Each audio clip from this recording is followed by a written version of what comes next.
आहा टमाटर बड़े मजेदार, वाह टमाटर बड़े मजेदार।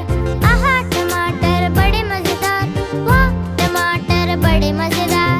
एक दिन इसको चींटी ने खाया, हाथी को भी मार गिराया।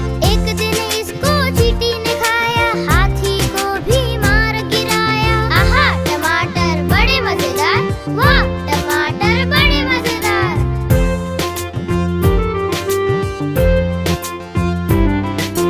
आहा टमाटर बड़े मजेदार, वाह टमाटर बड़े मजेदार।